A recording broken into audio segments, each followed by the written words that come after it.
Olá e bem-vindos ao segundo episódio de Beber Uma. Um episódio no qual eu recebo uma celebridade para beber uma, ou mais, enfim, beber cervejas. E o nosso convidado de hoje, eu digo nosso no plural, mas na realidade sou só eu que faço isto, portanto, pronto, enfim. É um virtuoso da guitarra, é Nicholas Ratcliffe. E pronto, não há aplausos, não há público, portanto ninguém aplaude, não é? Bem-vindo! Temos aqui já a nossa primeira cerveja, podemos ir bebendo. Eu estou cheio de sede, portanto... Não percebo porque é que tens mais que eu. Essa é uma infame mentira. Os copos é que são diferentes. Porque tu és guitarrista dos Café d'Alma e estás a chegar um bocado nessa função aqui hoje. Como é que um indivíduo chamado Nicholas Ratcliffe... É porque eu imagino que deve haver pessoas a ver isto que vão pensar, mas este gajo dos Café d'Alma já tem que ter um nome artístico e tudo. Nicholas Ratcliffe. Mas não, é mesmo o teu nome. É o meu nome, sim. Não. Sim. Calhou não nascer cá. Sim, Nasci em Inglaterra e... Como é que isso aconteceu? Minha mãe foi passear a Londres, julgo que até foi estudar, e depois acabou por ficar lá. Ficou por lá. Ficou por lá. Encontrou o inglês e pronto, viveu lá até aos 4 e depois, sem pedir autorização... Pois. Voltámos para cá. É que nem tens assim sotaque nem nada, pronto. Não, assim, nem um ar. Nem assim muito um ar. Olhos azuis. Então, Café d'Alma, fala-nos deste projeto. Qual é que foi a ideia quando criaste o projeto? Qual é que era assim o objetivo em termos artísticos? Olha, o projeto começou já há algum tempo com outras pessoas, noutro tempo, e a ideia era um bocadinho fazer canções, não é? Mas ter um arranjo musical um bocadinho mais elaborado que o pop, não é? E usar outro tipo de instrumentos, como o violoncelo, como o acordeão, como a guitarra clássica. O baixo é o único instrumento que é elétrico. Ok. Tive usar um contrabaixo. Pensei nisso, mas sabes que eu gosto da versatilidade do baixo elétrico, por exemplo, que é usada também no flamenco. Sim. Eles são sempre guitarras, não é? Guitarras clássicas de flamenco, mas depois o baixista não quer dizer que não haja, mas maioritariamente tocam com baixo. E eu gosto da versatilidade que tem, porque pode ter aquele ar flat de contrabaixo, mas também pode virar um bocadinho mais para rock se for preciso. Portanto, rock, o contrabaixo não consegue fazer tão bem essa... Eu noto alguns elementos de rock nos Café d'Alma, apesar de tudo. Tem sempre assim um bocado até aquela quase agressividade, não é? Do rock, aquele nervo. Falas em Café d'Alma? Sim. Aliás, eu tenho ali o CD, eu vou buscar e vou pô-lo aqui em exposição. Cá está. Eu estou a mostrar aqui o disco dos Café d'Alma, mas posso mostrar aqui para esta câmara também. Mas é difícil agora encontrar disto, não é? Pois, porque ele também já tem... Ele foi de 2016, não é? Gravámos em 2016. Entretanto, andámos a tocar um bocadinho por todo o lado. Ele esgotou na FNAC, ele teve também por todo o país, no Corte Inglês e noutras lojas. E entretanto nós fechámos agora para compor o próximo. Falaremos disso, de facto. E pronto, estava-te a dizer que... o tal grupo que tinha juntado há uns anos atrás. Depois parei... deixei de investir nisso e passado uns tempos um dos músicos, que era um baixista na altura, ligou-me e o World Music estava assim um bocadinho na BR e ele lembrou que aquele projeto que nós tínhamos era interessante, não queres pegar naquilo outra vez? E eu, se arranjares aí alguém que cante, alguém que tenha boa voz, eu alinho. E foi assim. Foi-se criando, foi-se juntando. Ele arranjou a Nádia, não é? Que hoje é a vocalista. E depois fui buscar mais uma acordeonista e mais uma violoncelista. O Jaime, o baixista, já tinha tocado comigo noutros projetos. E pronto, começou assim. Eu já tinha alguns temas que trouxe de trás. E depois foi compor e escrever mais Queres falar letras. disso? Nós até falámos, eu estava a comentar que não é muito fácil fazer pesquisa, não é? Investigação assim sobre ti, porque não és uma celebridade super conhecida, não é? Lamento teres descobrir assim desta maneira. Mas encontraste-me. Mas para trás, sim, nós enfim, conhecemos, não é? Portanto, pronto. Mas antes dos Café da Alma, como é que foi o teu percurso nisto? Estávamos a falar disso há bocado. Da guitarra. Disseste, pergunta-me daqui a bocado e eu explico-te na altura. Olha, o meu contato com a guitarra começou num acampamento de escuteiros. Escuteiros. E eu acho que andei não fui muito tempo escuteiro, mas num dos acampamentos que se fazem no final do ano, havia um tipo mais velho que eu que tocava guitarra. E eu andei o acampamento inteiro, durante uma semana, a pedir para ele me deixar tocar guitarra. Eu nunca tinha tocado guitarra, portanto, não havia uma satisfação adquirida. Eu queria era experimentar e achava aquilo fascinante. Sim. E no último dia, ele deixou-me tocar guitarra. E eu experimentei e estive 1 hora a tocar cordas soltas.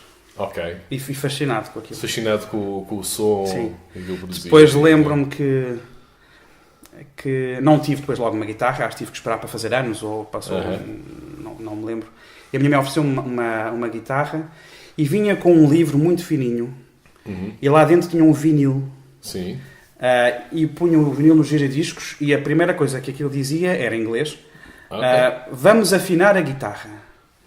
E então punhas a tocar e sexta corda. E eu tocava a sexta corda e eu via se o som era igual ou não.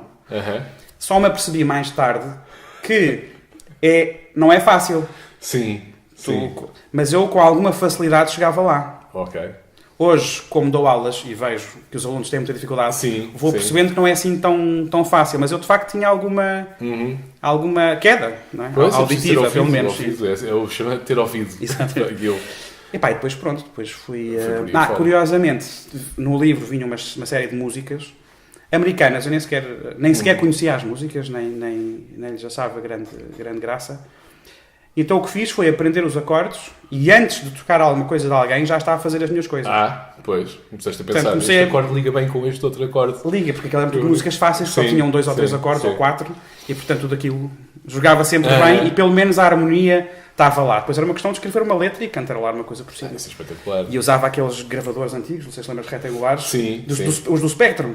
Com as cassetes. Exatamente. E portanto gravava a mim próprio, depois punha o outro ao lado, punha a tocar, cantava por cima e já estava ali. E já estavas a fazer um multitrack ali. Exatamente, sim. Várias pistas. E usava almofadas para fazer percussão e as baterias. Sim. Descobriste assim, por acaso, a tua... Sim.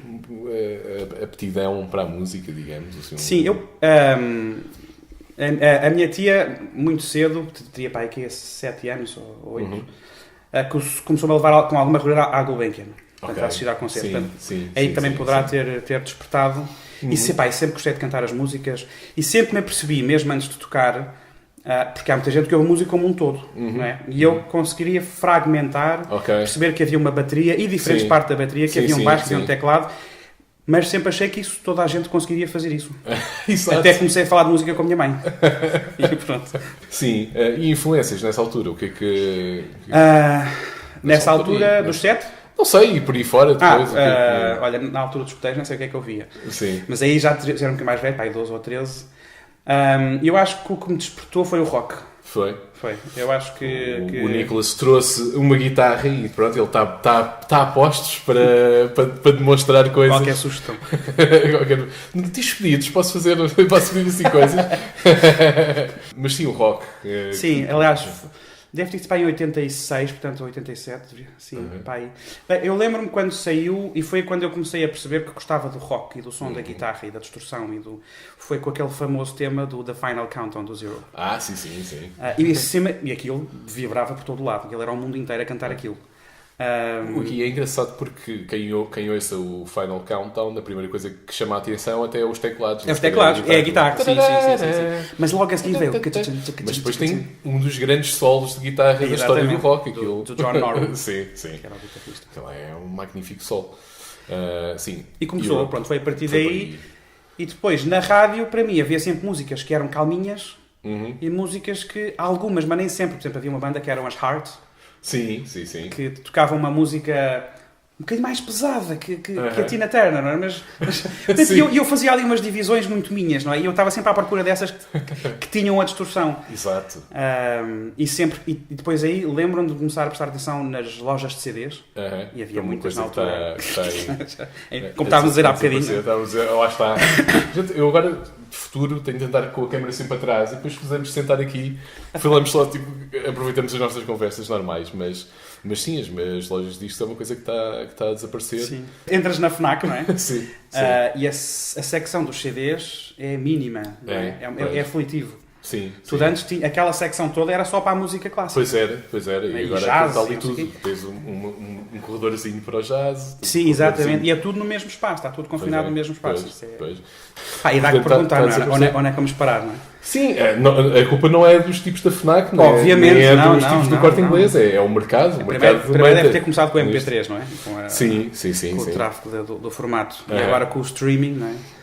Eu próprio aprecio o streaming, não é? Quer dizer, tenho tudo. Sim, por acaso é coisa que eu não uso assim muito, mas sim, é útil para ir ouvir coisas que não se conhecem. Por exemplo, vida, claro. Não queres sair de casa, ouves um disco, gostas, então vou comprar. Eu sou um gajo tralheiro, não é? Portanto, gosto de ter o físico. Eu também gosto, sim.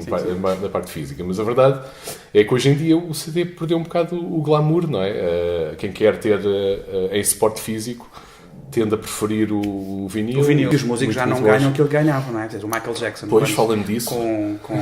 Não vamos falar de finanças de músico.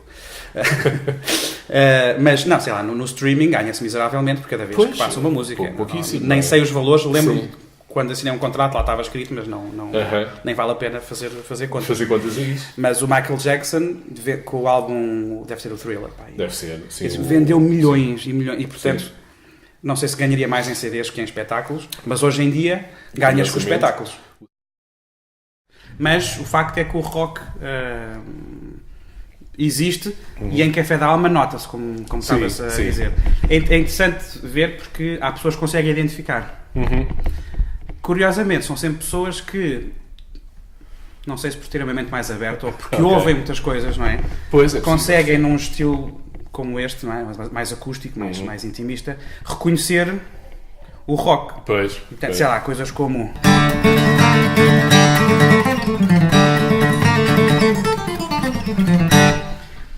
Isto para muitos, e se fosse tocar noutro instrumento, podia-se lembrar uma coisa medieval. Sim. Mas se sentires de outra maneira... Aqui já parece mais rock, mais metal, não é? Sim. É quase metal, sim. E eu se tiver distorção, é metal. E se tiver distorção, exatamente. Mas tem o chamado palm mute, não é? Que é uma coisa mais usada na guitarra elétrica. Sim. Em bandas, sei lá, como Iron Maiden, por exemplo, que usam esse tipo de influências, que também usam as influências medievais, que eu gosto dessas influências medievais, e portanto fundam um bocadinho as duas coisas. Não é novidade, não é? Já os bandas de rock fazem há não sei quanto, desde o Yngwie Malmsteen, etc. Mas eu acho a influência interessante, embora assumindo uma postura mais acústica. Sim. Acho interessante fazer mesmo estavas a falar do rock progressivo. Muitos dos músicos daquela primeira geração de rock progressivo é malta que teve formação clássica. Sim, claramente. Ou no jazz. E que pensaram, vamos aplicar estes conceitos a uma estética mais rock. Portanto, vamos pôr aqui uma distorção e vamos pôr uma produção assim rock. Sim, tem uma parte mais clássica aqui. Sim, depois fugir para o rock. E tem isso. E nota-se muito bem, e aliás acaba por ser uma das coisas que caracteriza até o próprio estilo, não é? O rock progressivo caracteriza-se pela junção de diversos estilos e elementos. E existe isso também um bocadinho, porque também, tal como tu, eu gosto muito de rock progressivo. Sim. Nota-se em algumas faixas, quem estiver atento, não é? Porque há uma mudança de compasso de 4x4 para 5x8, por exemplo.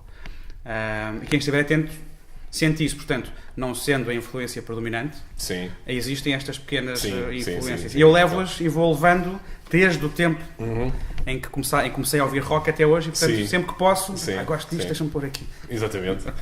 Pois, deve ser, imagino eu, um dos grandes prazeres da criação musical, não é? É uma pessoa poder sentir essa liberdade de juntar e criar uma coisa nova a partir das suas influências e daquilo que lhe interessa. E foi uma coisa, esse aspecto sempre me acompanhou, e sempre senti que eu sempre quis compor mais do que tocar repertório.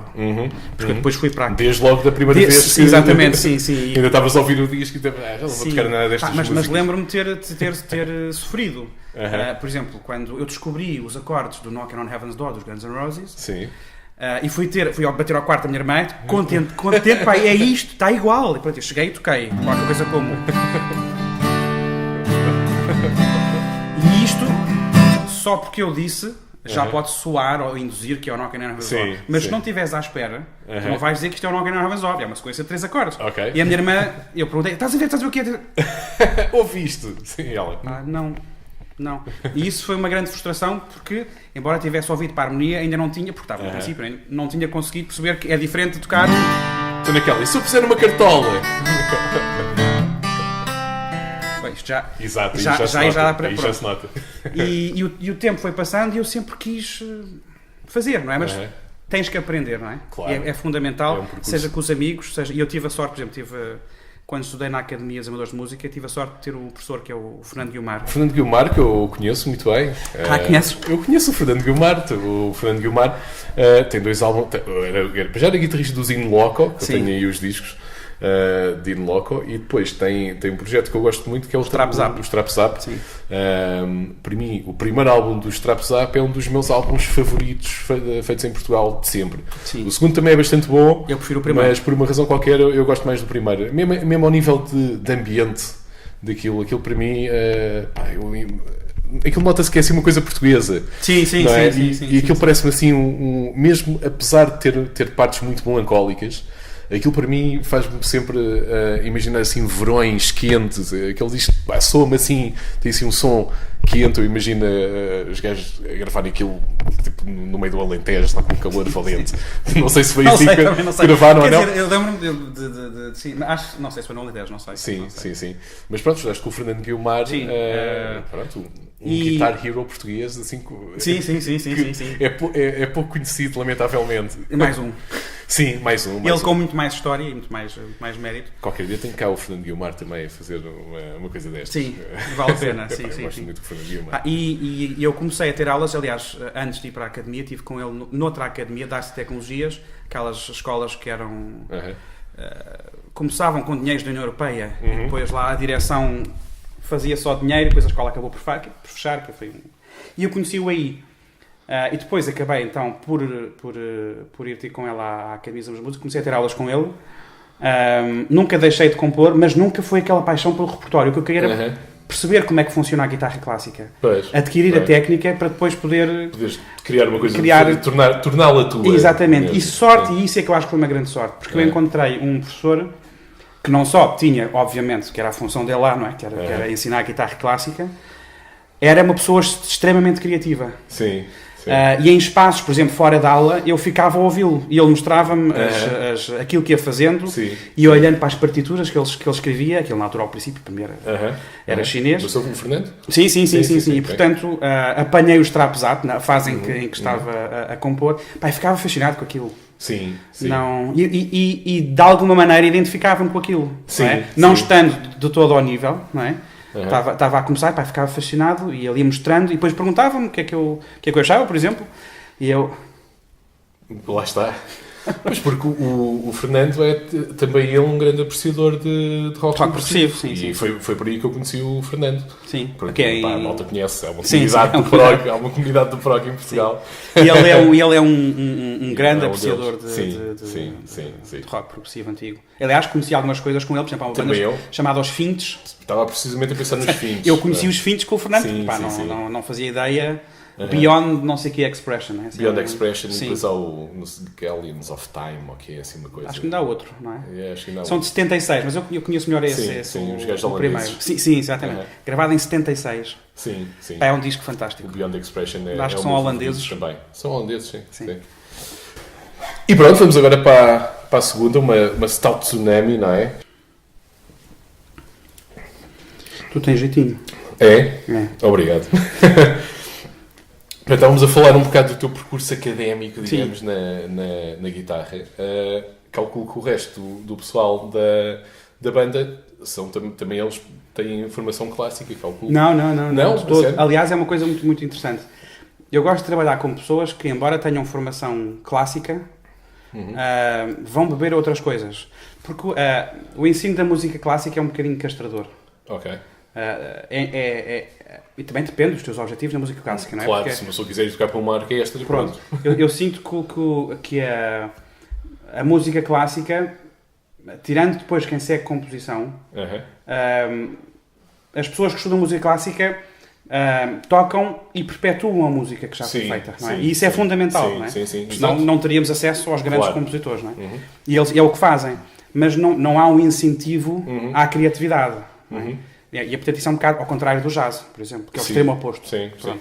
Mas eu acho piada a pessoas que venham tanto do mesmo género, mas que sejam mais open-minded e que consigam, não é? Por exemplo, a Bárbara, que toca violoncelo, está muito ligada à música clássica, mas já trabalhámos uma ou duas vezes e ela tem que falar e tem coisas para dizer e diz, não é? E estão no disco, não é? Sim. Mas que ao início lhe custava um bocadinho. Pois, não é? Porque estava muito a voz presa. dela sai cá para fora e ela questiona, não é? Quer dizer, ou não se sente confortável, não é? Porque, Sim. depois o Jaime vem mais do rock. Eu também gravei um disco com ele, que era dos Dwelling, já foi em 2003. Ok, os Dwelling, sim. Estou a ir. Também te lembras dos Dwelling? Lembro-me dos Dwelling, sim. Pá, não me pensava nos Dwelling há 15 anos ou assim, mas agora que falaste nisso, lembro-me dos Dwelling. E pronto, foi aí que conheci o Jaime. Demos muito bem, desde sempre. Depois não sabia que ele era dos Dwelling. Sim. Lá está. Mas conheces o Jaime? Não. Sei, faz parte da banda, não é? Sim. Mas não sabia que tinha vindo dos Dwelling, sim. Sim. Pois. E demos muito bem dentro e fora do grupo, dávamos muito bem. E por isso mesmo, portanto, como ele tem as influências do rock e esteve num projeto como os Dwelling, tem predominantemente também acústico, e adaptou-se muito bem, portanto, conseguiu integrar, não é? Conseguiu fundir bem a fase do rock e adaptar-se bem a um ambiente mais acústico, mais clássico. Depois, portanto, a vocalista a Nádia já tinha dito, que foi o tal baixista que entretanto depois saiu. Depois, acordeonistas têm entrado e saído vários. Ok. Estamos agora com o Fábio, excelente acordeonista, do Algarve, está agora a morar em Lisboa.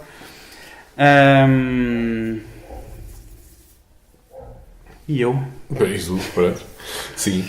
Vocês lançaram este álbum em 2016. Estamos em 2019, já lá vai fazer 3 anos. Tivemos 1 ano e meio, 2.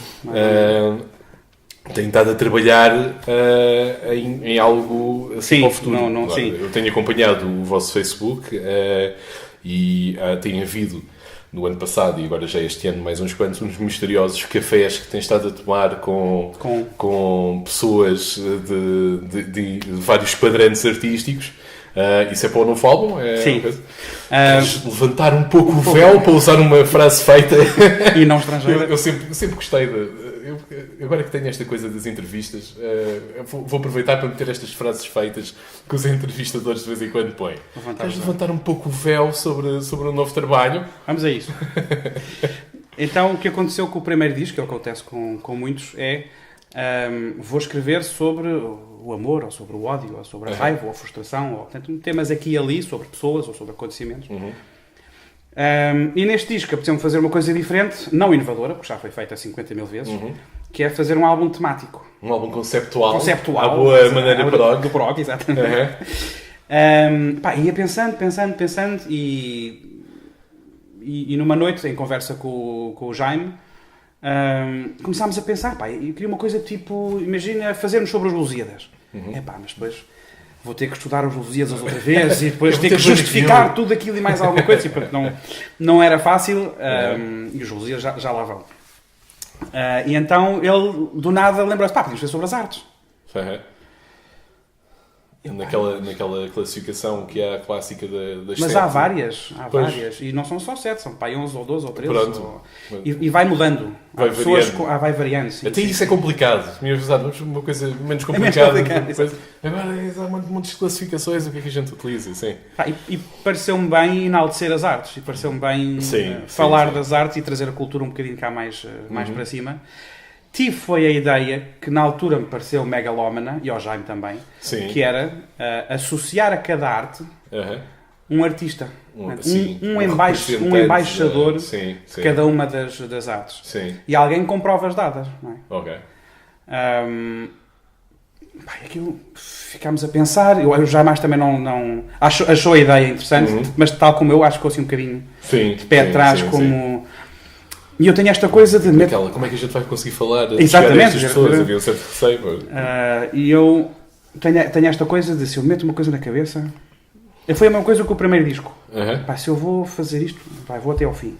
Okay. E vou ultrapassando todos os obstáculos, batendo com a cabeça, e pronto. Até que chegámos a uma editora espanhola. Não tinha ainda ninguém, portanto escrevia um texto todo bonito, todo pomposo. A explicar o projeto, o que queria fazer... E que gostava de me apropriar um bocadinho, não é? da visão do artista em relação à arte. E através de fazer uma pequena entrevista, e através dessa entrevista, espremê-la bem e tirar tudo o que é importante, e a partir daí escrever não só a letra, como a música. A música também? A música também. Como é que se faz essa transliteração? A parte da música, eu não te posso dizer ainda como é que fiz, porque ainda nem comecei. Ok. Já fiz... Esta é a ideia. Isto exatamente. Mas faço só aqueles 3 acordes que eu aprendi do disco e está feito. E, portanto, o que tenho feito é várias entrevistas que estão no Facebook, as pessoas que fomos entrevistando. Sim. Mas fui mandando um mail aqui, outro ali, e curiosamente toda a gente respondia que sim, ou que achava interessante, ou que se juntava. E portanto depois mandei um mail e conseguimos fazer uma entrevista com o maestro Vitorino Almeida. Conseguimos fazer representante da música, exatamente. Conseguimos para o teatro o ator Rui de Carvalho. Sim. Mais fotografia, tive uma entrevista com um fotógrafo açoriano da Ilha de Santa Maria, que é o Pepe Brix.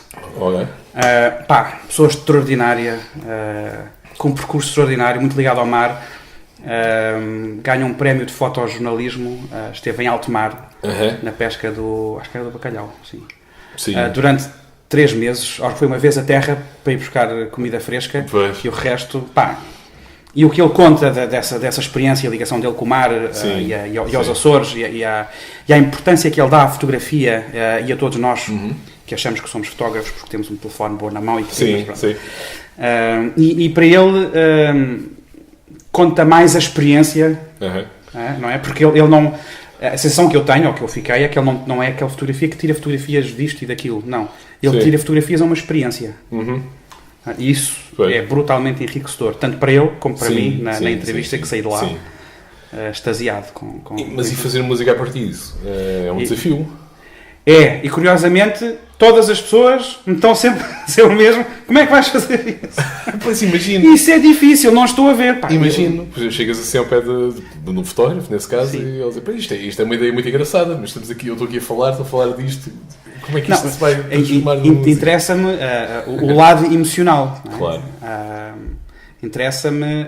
não me interessa o que fizeram especificamente. Interessa-me a forma como se entregam à arte emocionalmente. Uma das perguntas que faço é se alguma vez se emocionou a quando de estar na sua arte, não é? A exercer... Relacionavas-te bem com esse tipo de experiências, porque sendo tu próprio um criador, também de certo que, pronto, com um meio diferente, conseguias encontrar paralelos no processo criativo. Sim, imensas vezes. Sim.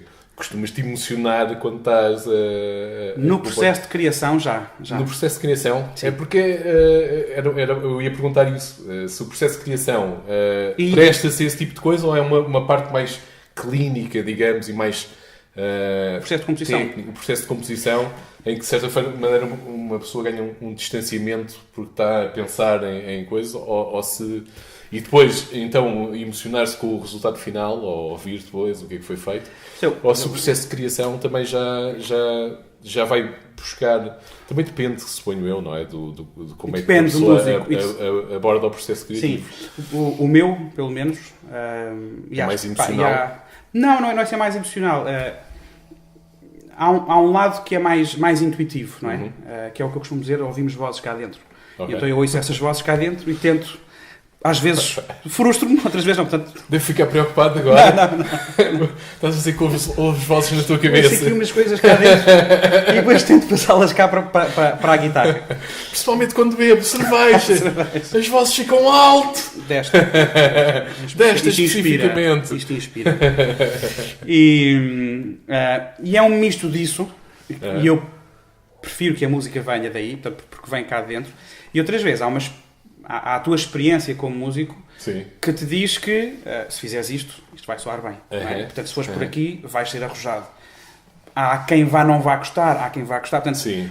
Um misto. E este juntar destas duas vertentes é assim que eu funciono. Em relação à música. Sim. Em relação à letra, normalmente vou escrevendo a letra ao mesmo tempo que componho a música. Porque as coisas vão entrosando ao mesmo tempo. Faz mais sentido ir escrever. Eu percebo que possa fazer confusão. É interessante, porque normalmente as pessoas pegam uma letra... Quem foi primeiro, a música ou a letra? Exatamente, e há malta que diz, primeiro veio a música... Eu cheguei com a galinha e com o ovo... Sim, faço tudo ao mesmo tempo. Exatamente. Mas faz mais sentido, não é? Sendo que se for eu a escrever a letra, não é? Portanto, vou escrevendo a letra, vou avançando na música, às vezes avanço um bocadinho mais numa, um bocadinho mais na outra, mas... em relação aos outros... artistas que têm entrevistas. Sim, portanto, já falámos na música, no teatro, no cinema. A Olga Roriz também? A Olga Roriz no bailado. Sim, no bailado. Depois tivemos a Leonor Silveira no cinema. Sim. Depois tivemos o meu amigo Adriano Sérgio, que é um construtor de guitarras. Falávamos disso há pouco. Sim. E mais, por exemplo, o André Oliveira, que é um argumentista de banda desenhada. Sim. Extraordinária entrevista, muito enriquecedora. Eu de banda desenhada zero, não conhecia nada, quer dizer. Pois. Tio Patinhas, essas coisas. E abriu-se um novo mundo. Sim. E eu creio que isso ele deve saber melhor do que eu, porque eu também é coisa que não acompanho muito, mas dá-me ideia que nos tempos recentes é um género literário que está a ganhar em profundidade e em riqueza, não é? Pronto, há banda desenhada extremamente profunda sobre os mais variados assuntos. E violência. Para mim a violência... Não, é mesmo. Sim. Para mim não juntava as duas coisas. A banda desenhada não concebia. Porquê? Porque estou agarrado à banda desenhada que eu li, que é o Tio Patinhas, pois, que é exatamente, a Olga, a Mónica. A Mónica, sim. Também é o tipo de coisa que larguei. E nunca peguei muito naquilo que agora é extremamente popular dos super-heróis, o universo lá da DC Comics e da Marvel. Sim. Coisas que eu nunca liguei. Eu tinha a fixação do Super-Homem, mas nunca li em BD. Não. Sim. Gostamos dos filmes lá. Não, eu tinha 8 anos e queria ver, porque ia dar o Super-Homem, o primeiro, com o Christopher Reeves. Na televisão, e acabava tipo às 11 e tal, à meia-noite. E era impensável eu poder deitar-me depois das 9, não é? Exatamente. Mas massacrei tanto a minha mãe, quer ver o filme, e a mãe vê só um bocadinho. E eu vi só um bocadinho. E ela adormeceu. É talvez ainda pior. E ela adormeceu. Então ficaste lá. Vi o filme todo caladinho. Porque eu dizia, no dia seguinte todos os meus amigos vão ver, e viram, e eles diziam, vamos ver, e eu depois vou ser o único que não viu. Sim. E portanto eu vi o filme todo, do princípio ao fim, e no dia seguinte chegaram cá para comentar, ninguém tinha visto. Não, minha mãe mandou-me deitar. Exatamente.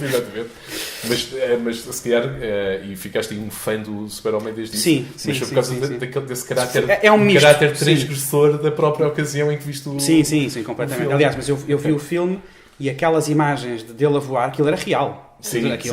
Tu hoje vês, aquilo assusta. Não é aquilo de mau que é, mas na altura... Que negra é esta? Mas na altura não era. Na altura tu não tinhas referências, não tinhas outros filmes, não é? Sim. Falando dos restantes...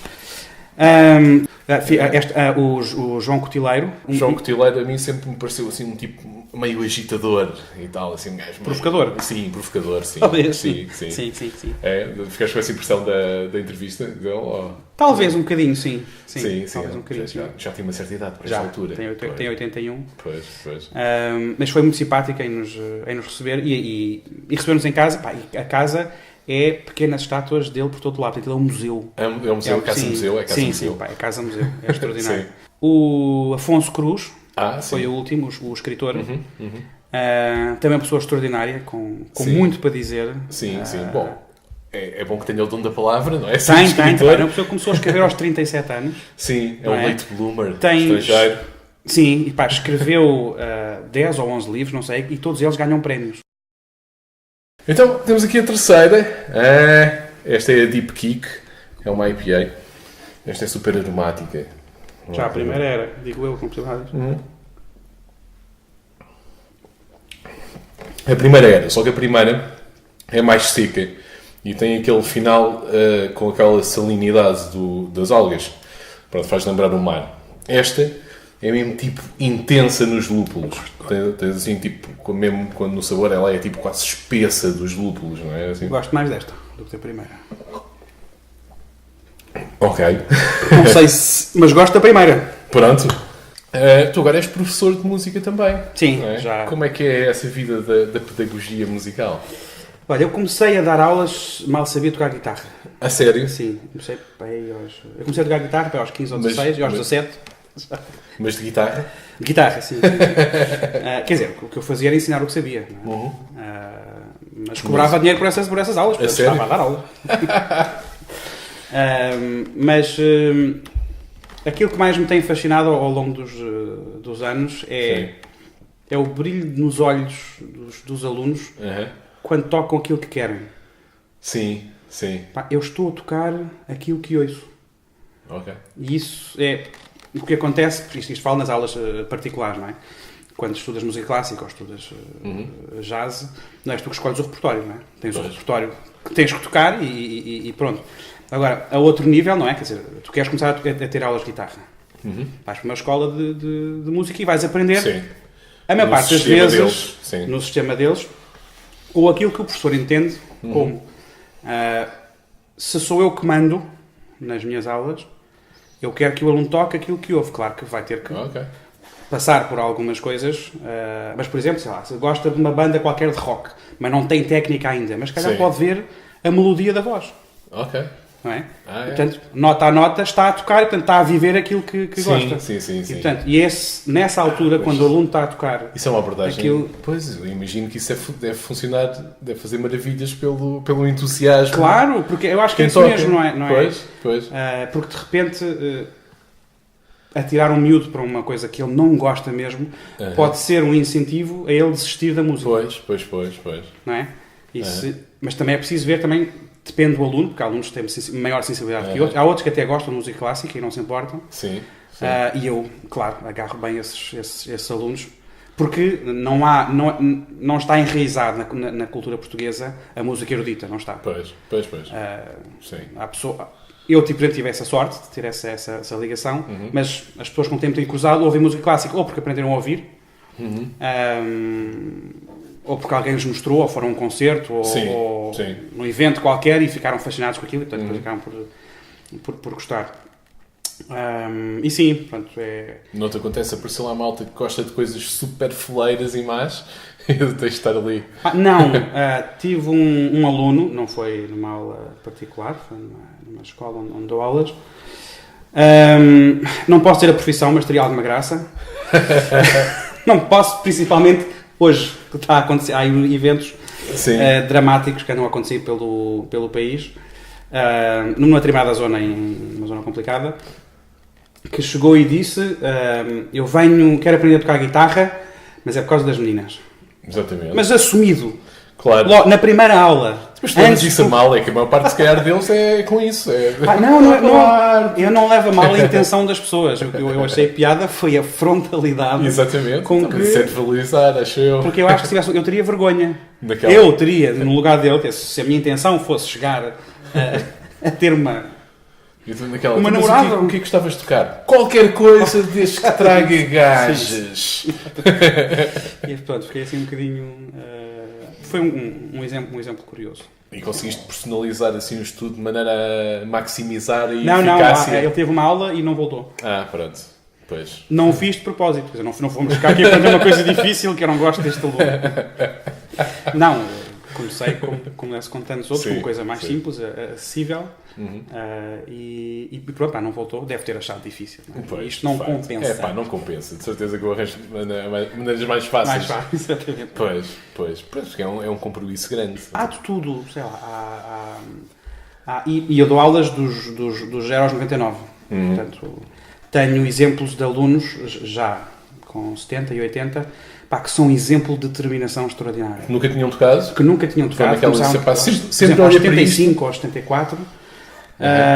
E hoje conseguem tocar uma música e... eu fico... Quem me dera, espero eu, se conseguir àquela idade, meter-me numa... aprender uma coisa inteiramente nova. Sim. Apanho alunos que, por exemplo, casas dos 40, 50, que sempre quiseram ter tocado guitarra. Vê-se a paixão que têm pela música e pela guitarra e por... as coisas simples que eram... por exemplo, isto. Sim. E eles sempre gostaram, isto é um exemplo de um aluno, um fascínio por aquela música extraordinária. E quando eu toquei, e é uma música simples, com 3, 4 acordes, o brilho dos olhos, aquela coisa... É isso mesmo! É isto! Passado uns meses está a tocar aquele tema sem grande dificuldade e a achar que é fácil. Isso era AC/DC? Isto é AC/DC, o Highway to Hell. Portanto, como eu vou adaptando o programa, não é? O programa que eu faço aos alunos, porque eu quero que eles toquem aquilo que ouvem, mas também aquilo que eu acho que é importante, acabo eu também por aprender uma série de coisas, incluindo coisas que não gosto. E eu aprendo a tocar, eles dizem qual é a música, e eu vou ao telefone ou vou ao computador e vejo qual é a música, tiro a música e aprendo-a. Não gosto muito dela, mas não é isso que é importante se eu gosto da música. O importante é que o aluno toque aquilo não é? E que se sinta realizado. É isso que me interessa. Claro. Depois há uns que acabam por enverdar mais para a música clássica, outros que interessam mais pelo blues, outros mais pelo jazz, outros mais pelo rock, não é? E portanto, depois o caminho vai sendo definido pelos dois e pelo caminho que eles querem seguir. E avançamos já para a última das cervejas de hoje. Prog. Estávamos a falar, já falámos várias vezes de rock progressivo e esta é a minha homenagem ao estilo que é a prog.